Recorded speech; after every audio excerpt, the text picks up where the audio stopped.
We had a big project to finish yesterday. So our boss made us stay back late last night, but let us come in later today. In today's lesson, we are going to look at two very common English grammar structures: to make someone do something and to let someone do something.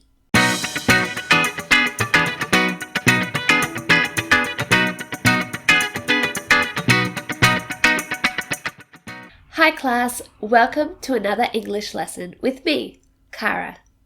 I teach English on YouTube every Sunday.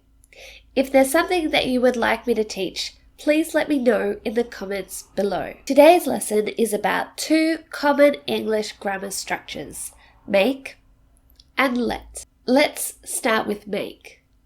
Make in this structure means to force someone to do something. For example, she makes me get up early.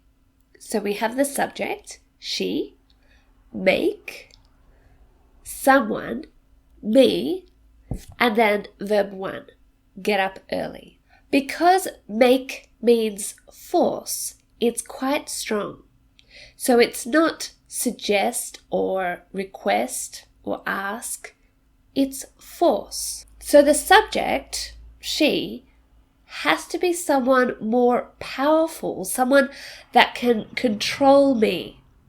So in this example, it could be my mother, but she doesn't live with me now. It's actually my dog, Mia. Yes, the most powerful creature in our house. She's the boss. And in the morning, she wants to go for a walk. So she makes me get up early. Let's look at some more examples. The government made everyone stay home because of coronavirus. The teacher made us do extra homework. So make in this structure can also mean to cause someone to do something. For example, that movie made me cry. Is there a movie that makes you cry? Tell me in the comments below. Or that guy is so funny. He makes me laugh. We can also use make with an adjective. Now, the structure looks the same, but technically it's like this: subject, make, object, and then the adjective. For example, this job makes me happy. The news makes me anxious. What makes you happy? And what makes you anxious? So this is make, to force or cause someone to do something or be something, like happy. Now let's look at let. So let follows the same structure.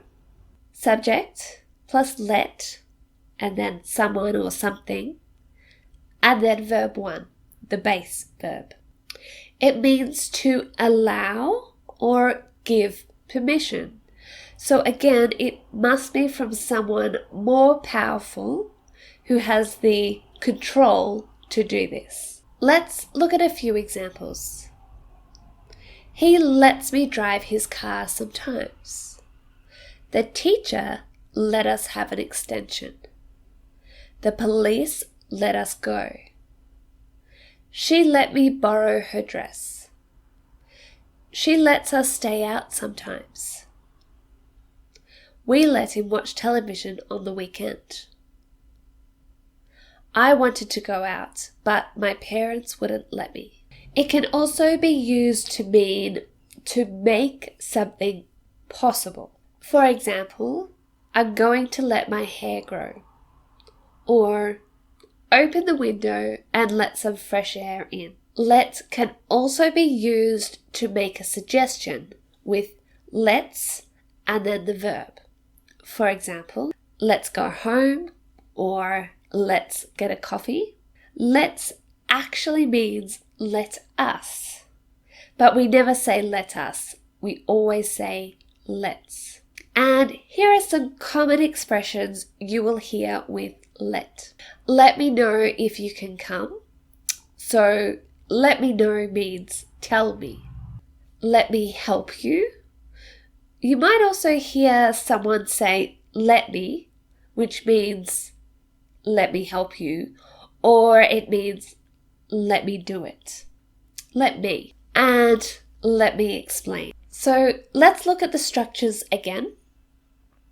Now, the most common mistake that people make with these two structures is instead of the base bare infinitive verb, verb 1, they use the infinitive, so with to.